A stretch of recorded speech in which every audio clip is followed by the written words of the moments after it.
Hello everyone, very very good morning and Radhe Radhe सभी को। तो कैसे हो आप सब। तो आज मेरा काम ख़त्म हो चुका है, मैं बैठी हूँ पढ़ने के लिए। समय हो रहा है 12 बज गए हैं। आज मेरा बेटा भी नहीं सोया है, वो खेल रहा है नीचे। तो मैंने सोचा था कि आज मैं कोई व्लॉग नहीं बनाऊँगी, मुझे कुछ बात करनी थी आपसे। तो वो इसलिए मैं वॉइस ओवर नहीं करके डायरेक्ट ही आपसे एक छोटा सा व्लॉग बना रही हूँ। तो मुझे ये बात करनी थी, मेरे एक व्लॉग पर, लास्ट वाले व्लॉग पर एक मेरे नए सब्सक्राइबर हैं, तो उन्होंने एक मैसेज किया था, मतलब कमेंट किया था कि मेरे बिना प्रिपरेशन के 100 स्कोर हुआ है फर्स्ट और सेकंड पेपर में।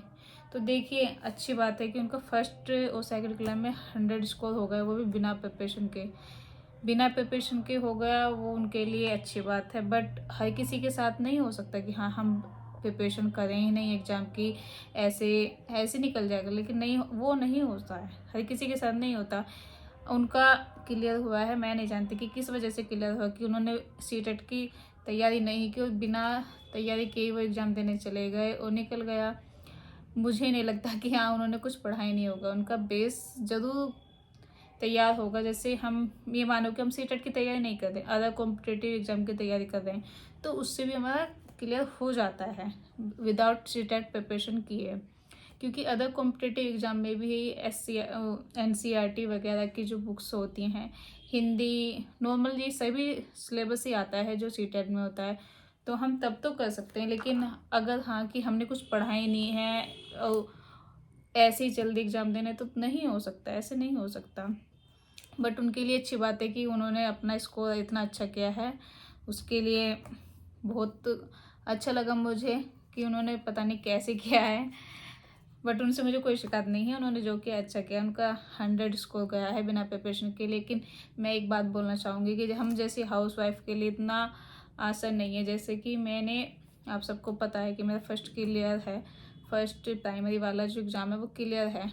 वो भी मैंने पढ़ाई ही की थी, अपना एक टारगेट ही बनाया था कि हाँ मुझे क्लियर करना है, और उसे भी मैंने अच्छे से तैयार करके ही क्लियर किया है।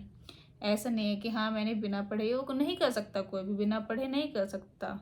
वो तो जो मैंने अलग कंडीशन बताई है कि हाँ उनका बेस दूसरी तरफ से तैयार है, मतलब जैसे अदर कॉम्पिटेटिव एग्जाम करते हैं उनकी वजह से क्लियर हो सकता है, वरना नहीं होगा। बिना प्रिपरेशन के कोई एग्ज़ाम कैसे क्लियर हो सकता है, ऐसा नहीं होता है। तो अगर और भी हैं स्टूडेंट मेरी तरह, अगर उनको लगता है कि हाँ, बहुत से, उनकी बात नहीं, बहुत से स्टूडेंट्स कह देते हैं कि 10 या 15 दिन में एग्ज़ाम क्लियर हो जाता है, इजीली हो जाता होगा। हर किसी का नहीं होता है, हर किसी का मेमोरी लेवल अलग होता है। और जिनको ये लगता है कि हाँ हम कर सकते हैं, तो प्रीवियस पेपर जो होते हैं हमारे, उनको एक बार पढ़िए और उससे हमें पता चल जाएगा कि हाँ हम कर सकते हैं नहीं कर सकते हैं। प्रीवियस पेपर जो अभी तक के हैं, सभी 2011 से अभी तक के जितने भी प्रीवियस पेपर हैं, उनको एक बार आप चेक करिए, पढ़िए, और उनसे हमारा स्कोर पता चल जाएगा कि हाँ हम कितने पानी में हैं। तो इसलिए उसकी तैयारी करिए। जिनसे नहीं होगा उसको तो करना ही पड़ेगा। हम जैसे हाउस वाइफ के लिए तो थोड़ा थोड़ा हमें समय निकालना ही पड़ता है, तभी हमारा होगा।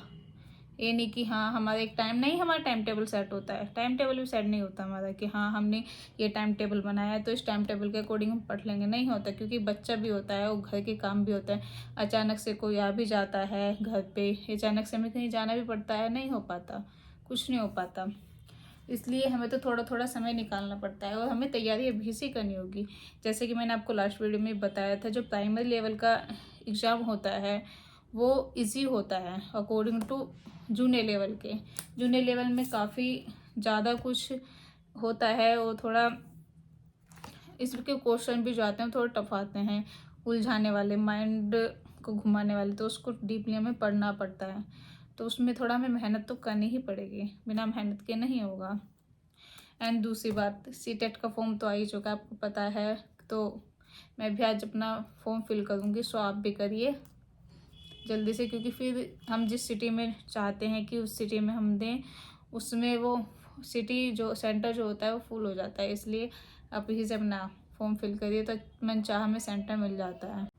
सो यही बातें करनी थी मुझे आपसे, जो भी दो चार बातें थी यही सब बातें करनी थी मुझे आपसे। सो अगर मेरी बात किसी को बुरी लगी उसके लिए सॉरी, एंड जो भी न्यू व्यूवर्स हैं मुझे देख रहे हैं वो लाइक कमेंट सब्सक्राइब करके ज़रूर जाएं। सो मिलते हैं नेक्स्ट व्लॉग में। Bye bye, take care, thanks for watching.